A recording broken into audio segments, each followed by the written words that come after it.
পরিবার পরিজন আছেন যারা কৃষি কাজের সাথে জড়িত এবং নিজেরা হয়তো প্রত্যক্ষ না হলে পরোক্ষভাবে হয়তো কৃষি কাজের সাথে জড়িত আছে।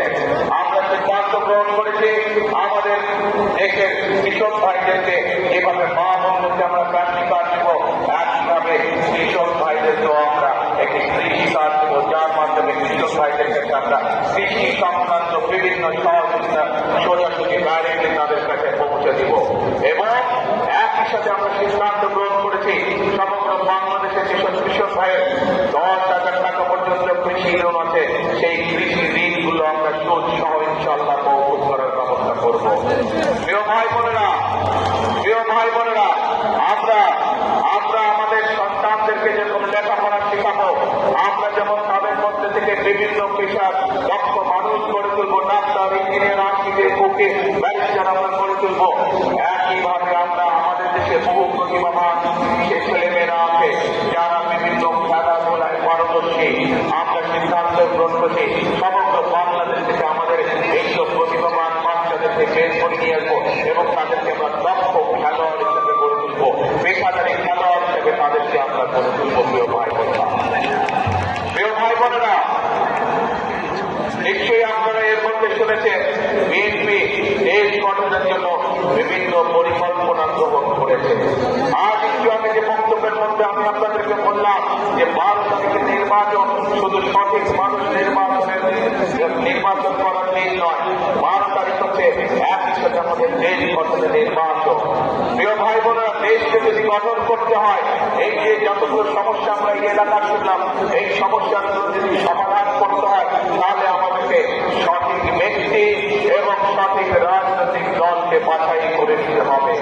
এই মুহূর্তে বাংলাদেশে যে রাজনৈতিক দলগুলো আছে, সেই রাজনৈতিক দলগুলোর মধ্যে একমাত্র বিএনপি হচ্ছে সেই রাজনৈতিক দল যাদের দেশ গঠনের পরিকল্পনা রয়েছে। এই মুহূর্তে যেই রাজনৈতিক দলগুলো বাংলাদেশে আছে, তার মধ্যে বিএনপি হচ্ছে একমাত্র রাজনৈতিক দল এই রাজনৈতিক দলের কাছে মানুষের ভাগ্য পরিবর্তনের কর্মসূচি রয়েছে। প্রিয় ভাই বোনেরা, এবং শুধু পরিকল্পনায় নয়, শুধু কর্মসূচি নয়, বিএনপি হচ্ছে একমাত্র রাজনৈতিক দল, এই রাজনৈতিক দল অতীতে দেশ পরিচালনা অভিজ্ঞতা রয়েছে যাদের। বিএনপি ছাড়া এই মধ্যে আর কোন রাজনৈতিক দল নেই যাদের দেশ পরিচালনার অভিজ্ঞতা রয়েছে। প্রিয় ভাই বোনেরা, আজকের এই জনসমাবেশে বহু মুরব্বী উপস্থিত আছে, মুরব্বীদের খেয়াল আছে দেশ স্বাধীনের পরে যারা দেশ পরিচালনা করেছিল তারা কিভাবে দেশের আইন শৃঙ্খলা পরিস্থিতির অবনতি করেছিল। এই অভিজ্ঞতা আছে যে দেশ স্বাধীনের পরে যারা দেশ পরিচালনা করেছিল কিভাবে দেশকে দুর্ভিক্ষের দিকে তারা ফেলে দিয়েছিল, পরে লক্ষ লক্ষ মানুষ সেদিন না খেয়ে 74 সালে মারা গিয়েছিল। কিন্তু পরবর্তীতে যখন শহীদ রাষ্ট্রপতি জিয়া রহমান দেশ পরিচালনার দায়িত্ব পেলেন, উনি শুধু দুর্ভিক্ষের হাত থেকে দেশকে রক্ষা করলেন না, বরং শহীদ রাষ্ট্রপতি জিয়া রহমান বাংলাদেশে উৎপাদন করেছিলেন, বরং খাদ্য রপ্তানি করা হয়েছিল এই বাংলাদেশ থেকে। শুধু তাই নয়, বড় হস্তে শহীদ রাষ্ট্রপতি জিয়া রহমান সেদিন বাংলাদেশের আইন শৃঙ্খলাকে রক্ষা করেছিলেন। প্রিয় ভাই বোনেরা, পরবর্তীতে যখন দেশটি বেগম খালেদা জিয়া দেশের দায়িত্বভার পান 90 স্বৈরাচার আন্দোলনের পরে, সেই সময় দেশের কলকারখানা স্থাপনের মাধ্যমে, দেশের জনগণের কর্মসংস্থানের মাধ্যমে আন্তর্জাতিকভাবে দেশটি খালেদা জিয়া বাংলাদেশের জন্য উপাধি নিয়েছিলেন এমার্জিং টাইগার হিসাবে। সারা বিশ্ব সেদিন স্বীকার করে নিয়েছিল যে বেগম খালেদা জিয়া, দেশটি খালেদা জিয়া বাংলাদেশকে অর্থনীতিকে শক্তিশালী ভাবে গড়ে তুলেছিল, বাংলাদেশে কর্মসংস্থানের ব্যবস্থা করেছিল বাংলাদেশের মানুষের জন্য, এবং হাজার হাজার মিল কলকারখানা সেদিন স্থাপিত হয়েছিল বাংলাদেশের এই মাটিতে। শুধু তাই নয়, প্রিয় ভাই বোনেরা, 96 সালে যখন এই যে স্বৈরাচার পাকিস্তান দেশ থেকে পালিয়ে গিয়েছে, আমরা দেখেছি বিগত 15 বছর ধরে বাংলাদেশের মেগা প্রজেক্ট রয়েছে এবং এই মেগা প্রজেক্টের অন্তরালে মেগা দুর্নীতি স্থান করে নিয়েছিল।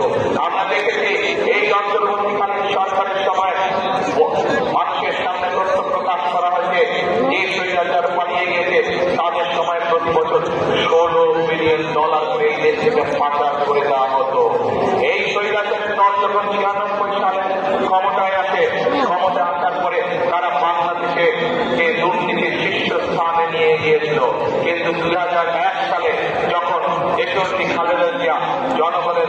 থেকে আবার দেশ পরিচালনার দায়িত্ব পান, তখন দেশনেত্রী খালেদা জিয়া ভোটের মধ্যে দুর্নীতি দমন করেন এবং 2005 সালে দেশনেত্রী খালেদা জিয়া দুর্নীতির কলঙ্ক থেকে বাংলাদেশকে মুক্ত করে নিয়ে এসেছিলেন।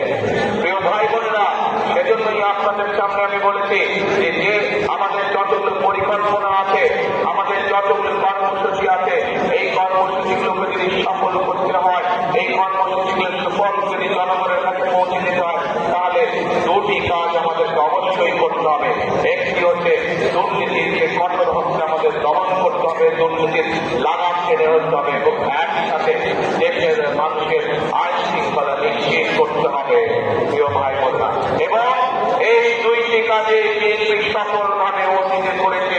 তাকে এই কাজ করার অভিজ্ঞতা একমাত্র বাংলাদেশে এই মুহূর্তে বিএনপি নামক যে দলটি, সেই রাজনৈতিক দলেরই এই অভিজ্ঞতা রয়েছে। প্রিয় ভাই বোনেরা, আজ আমাদের সামনে বহু সমস্যা, দেশের অর্থনীতি আমাদের ভেঙে পড়েছে, দেশের স্বাস্থ্য ব্যবস্থা আমাদের ভেঙে পড়েছে, দেশের শিক্ষা ব্যবস্থা আমাদের ভেঙে পড়েছে।